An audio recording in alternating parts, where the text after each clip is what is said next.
Friends, in the present situation, everyone having a doubt that how does the coronavirus work, what it is, where it comes from, how it hurts us, and how we fight it. So friends, let us know the reason one by one. What it is. A SARS-CoV-2 virion, a single virus particle, is about 80 nanometers in diameter. The pathogen is a member of coronavirus family, which includes the virus responsible for SARS and MERS infections. Each virion is a pair of protein protecting a ball of RNA, the virus's genetic code. It's covered by spiky protrusions, which are in turn enveloped in a layer of fat. This is the reason soap does a good job for destroying the virus. Where does it come from? COVID-19, like SARS, MERS, AIDS and Ebola, is a zoonotic disease. It jumped from another species to human hosts. This probably happened in late 2019 in Wuhan city of China. Scientists believe bats are the likeliest reservoir. SARS-CoV-2's closest relative is a bat virus that shares 96% of its genome. It might have jumped from bats to pangolins, an endangered species sometimes eaten as delicacy, and then to humans. How does it get into human cells?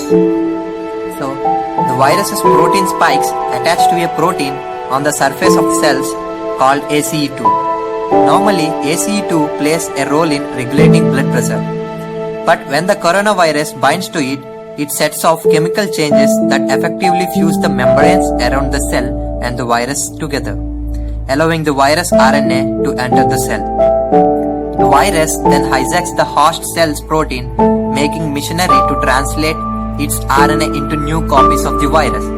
In just hours, a single cell can be forced to produce tens of thousands of new virions, which then infect other healthy cells. Parts of the virus's RNA also code for proteins that stay in the host cell. At least 3 are known. One prevents the host cell from sending out signals to the immune system that it's under attack. Another encourages the host cell to release the newly created virions, and another helps the viruses resist the host cell's innate immunity. Now, how does the immune system fight it off? As with most viral infections, the body's temperature rises in an effort to kill off the virus. Additionally, white blood cells pursue the infection. Some ingest and destroy infected cells. Others create antibodies that prevent virions from infecting host cells. And still others makes chemicals that are toxic to infected cells. But different people's immune systems respond differently. Like the flu or common cold, COVID-19 is easy to get over if it infects only the upper respiratory tract, everything above the vocal cords. It can lead to complications like bronchitis or pneumonia if it takes hold further down. People without a history of respiratory illness often have only mild symptoms, but there are many reports of several infections in young, healthy people, as well as milder infections in people who are expected to be vulnerable. If the virus can infect the lower airway as its close cousin like SARS does more aggressively, it creates havoc in lungs, making it hard to breathe. Anything that weakens the immune system, even heavy drinking, missed meals or a lack of sleep, could encourage a more severe infection. How does it make people sick? Infection is a race between the virus and the immune system. The outcome of the race depends on where it starts. The milder the initial dose, the more chance the immune system has of overcoming the infection before the virus multiplies out of control.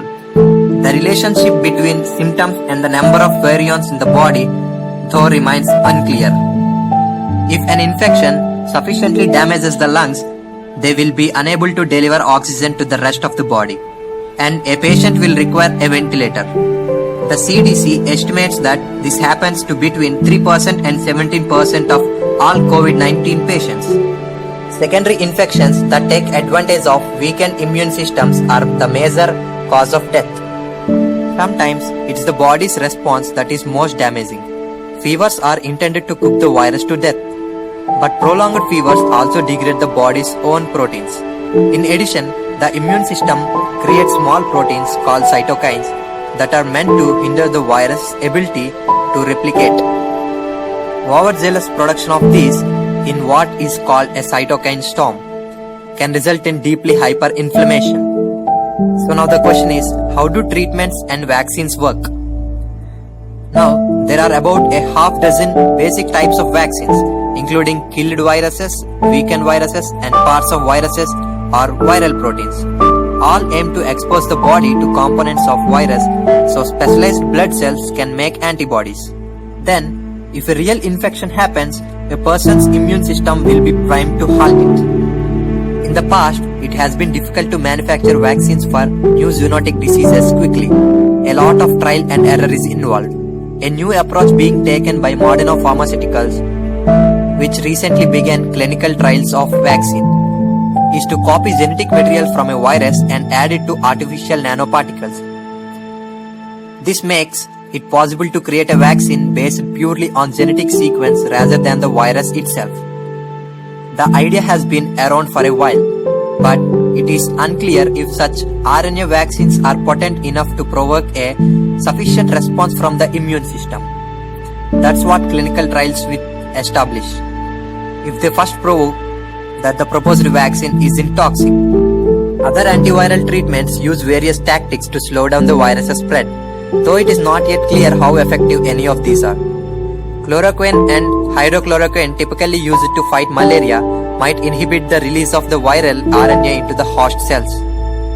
Favipiravir, a drug from Japan, could keep viruses from replicating their genomes. A combination therapy of lopinavir and ritonavir, a common HIV treatment that has been successful against MERS, prevents cells from creating viral proteins. Some believe the ACE2 protein that the coronavirus latches onto could be targeted using hypertension drugs. Another promising approach is to take blood serum from people who have recovered from the virus and use it, and the antibodies it contains, as a drug. It could be useful either to confer a sort of temporary immunity to healthcare workers or to combat the virus spread in infected people. This approach has worked against other viral diseases in the past, but it remains unclear how effective it is against SARS-CoV-2. So friends, stay home, stay safe. Thank you for watching this video. Please like, share and subscribe.